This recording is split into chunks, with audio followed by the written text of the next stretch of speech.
अस्सलामुअलैकुम स्टूडेंट। आज हमारा टॉपिक है सर्कुलेटरी सिस्टम जो सर्कुलेटरी सिस्टम के हम लोगों ने लास्ट लेक्चर में जो है ना टाइप्स पढ़ी थी, जिसमें फर्स्ट टाइप में डिस्कस की थी सिस्टमेटिक सर्कुलेशन है। अब उसकी सेकंड टाइप है पल्मोनरी जो सर्कुलेशन है।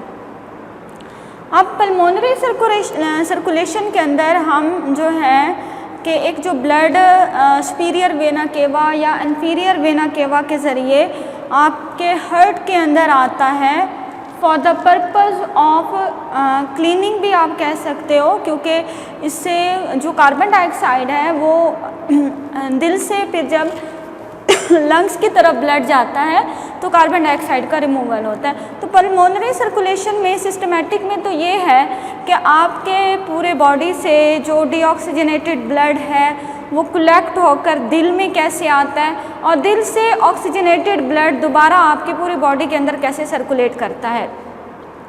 तो इसमें हमने चैम्बर डिस्कस किए थे हार्ट के जो हैं वो टोटल 4 चैम्बर हैं, 2 आर्ट्रियम 2 वेंट्रिकल, एक लेफ़्ट साइड पे आर्ट्रिया और वेंट्रिकल है और एक राइट साइड पे आर्ट्रिया और वेंट्रिकल है।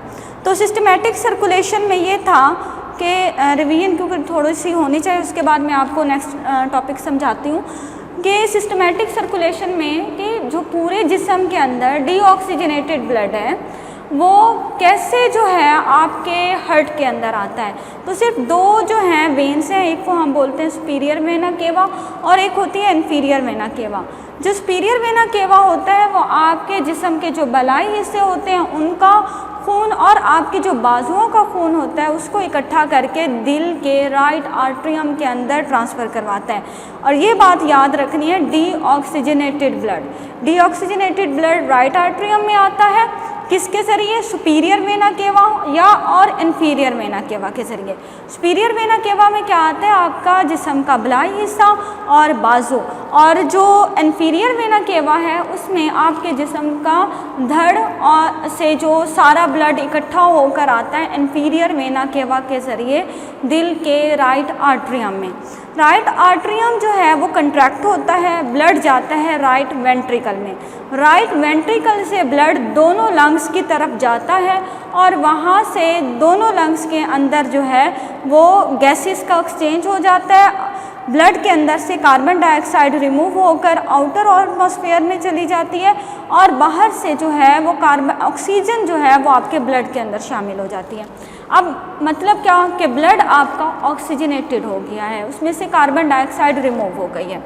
अब जो ऑक्सीजनेटेड ब्लड है वो दोबारा आपके हार्ट में आएगा, डायरेक्ट आपकी बॉडी के अंदर सर्कुलेट नहीं कर सकता। फर्स्ट ऑफ ऑल वो पहले आपके हार्ट में आता है और हार्ट के फर्स्ट जो लेफ़्ट साइड का आर्ट्रियम है उसमें आता है। जब वो कंट्रैक्ट करता है तो वो वेंट्रिकल में चला जाता है, लेफ़्ट वेंट्रिकल, और लेफ़्ट वेंट्रिकल की कंट्रैक्शन के बाद ब्लड एओर्टा के ज़रिए आपके बॉडी के अंदर सर्कुलेट करता है। एओर्टा मज़ीद तकसीम होकर आर्टरीज़ बनाती हैं, आर्टरीज़ मज़ीद तकसीम होकर आर्ट्रियोल्स और आर्ट्रियोल्स कन्वर्ट हो जाती हैं कैपिलरीज़ में, और इस तरह जो कैपिलरीज से ब्लड है वो आपकी पूरे बॉडी के अंदर जो है आपके एक सेल के अंदर ब्लड जो है वो सर्कुलेट करता है। तो ये था सिस्टमेटिक सर्कुलेशन।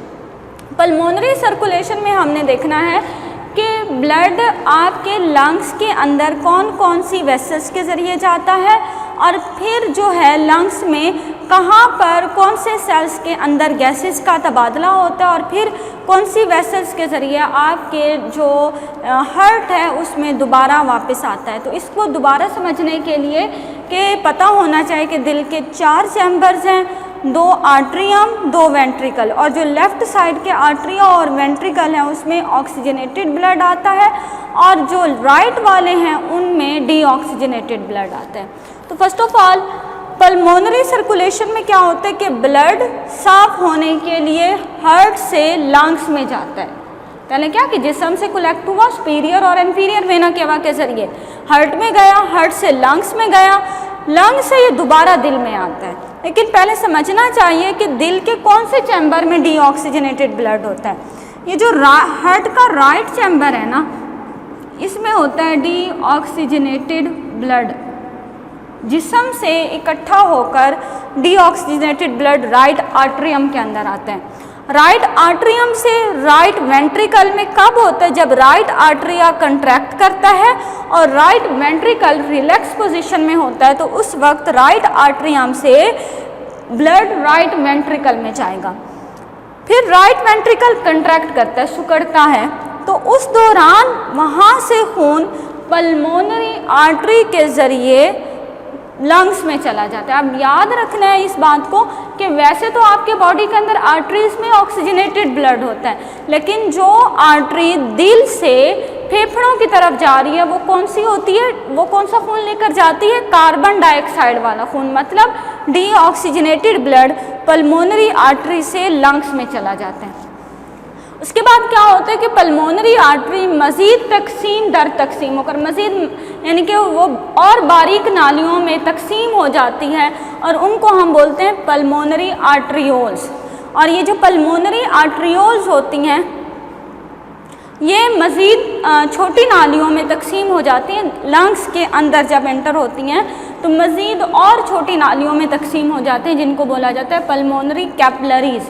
और पल्मोनरी कैपिलरीज़ क्या होती हैं कि लास्ट में एलोवेलाई की दीवारों के साथ जुड़ जाती हैं और इसको बोलते हैं ऐसी कैपिलरीज जिनमें एलोवेलाई की दीवारें और कैपिलरीज आपस में जुड़ी हुई होती हैं, वो मेम्ब्रेन कहलाती है एलोवेलर कैपिलरी मेम्ब्रेन। अभी एलोवेलाई लास्ट लेक्चर में मैं आपको पढ़ा चुकी हूँ कि एलोवेलाई जो होते हैं ये गैसेस की सबसे बारीक थैलियाँ होती हैं, इनको एयर सैक्स भी कहा जाता है। ये लंग्स के अंदर पाई जाती हैं और ये लंग्स का वो एरिया है जहाँ पर गैसेस का तबादला होता है। तो गैसेस का तबादला कैसे होता है कि एलोवेलाई की दीवारें कैपिलरी की दीवारों के साथ मिल जाती हैं, एक सेल थिक ये दीवार होती है, इसके अंदर से सिर्फ गैसेस का एक्सचेंज होता है, ब्लड सेल सर्कुलेट नहीं कर सकते। मतलब क्या कि ऑक्सीजन जो है वो लंग्स के अंदर कार्बन डाइऑक्साइड ब्लड से लंग्स में चली जाएगी और लंग्स की जो दीवार एलोवेलाई है, एलोवेलर कैपिलरी मेम्ब्रेन है, वहाँ से ऑक्सीजन क्रॉस करके ब्लड में आएगी। तो एलोवेलर कैपिलरी मेम्ब्रेन वो एरियाज़ हैं जहाँ पर गैसेस का तबादला होता है। फिर क्या होता है कि ये जो पल्मोनरी कैपिलरीज होती हैं ये मिलकर वेन्स बनाती हैं और इनको बोलते हैं पल्मोनरी वेन्स। अब मैंने पहले भी बताया कि आर्टरीज़ के अंदर जो पल्मोनरी आर्टरीज़ हैं वो डीऑक्सीजनेटेड ब्लड लंग्स की तरफ लेकर जाएंगी और लंग्स से जो ऑक्सीजनेटेड ब्लड वापस आएगा वो पल्मोनरी वेन के ज़रिए आएगा। कहाँ पर? लेफ़्ट आर्ट्रियम में। लेफ़्ट आर्ट्रियम कंट्रैक्ट करेगा, लेफ़्ट वेंट्रिकल में ब्लड चला जाएगा, लेफ़्ट वेंट्रिकल से एओर्टा में चले जाएगा जिसको शरीयान आज़म भी कहा जाता है। वो मज़ीद तकसीम होकर आर्टरीज़ बनाएंगी, आर्टरीज़ जो है वो मज़ीद तकसीम होकर आर्ट्रियोल्स बनाएंगी और उससे कैपिलरीज़, और कैपिलरीज़ हर सेल में गैसेस या आपके क्योंकि अब जो आपका सर्कुलेटरी सिस्टम है वो सिर्फ निज़ाम तनफ़ुस से रिलेट नहीं कर रहा होता, निज़ाम तनफ़ुस से उसका लिंक नहीं होता, उसका डाइजेस्टिव सिस्टम के साथ भी लिंक होता है। मतलब क्या कि आप जो खुराक आप डाइट लेते हो उसमें जितने भी ग़िज़ाई अज्जा हैं वो भी जो है ब्लड के ज़रिए सर्कुलेट हो रहे होते हैं और आप जो ऑक्सीजन इनटेक करते हो उसकी सर्कुलेशन भी किसके ज़रिए होती है? ब्लड के ज़रिए। तो कैपिलरीज़ क्या करती हैं कि सेल्स के अंदर ग़िज़ाई अज्जा और गैसेस जो हैं वो ट्रांसफ़र कर देती हैं।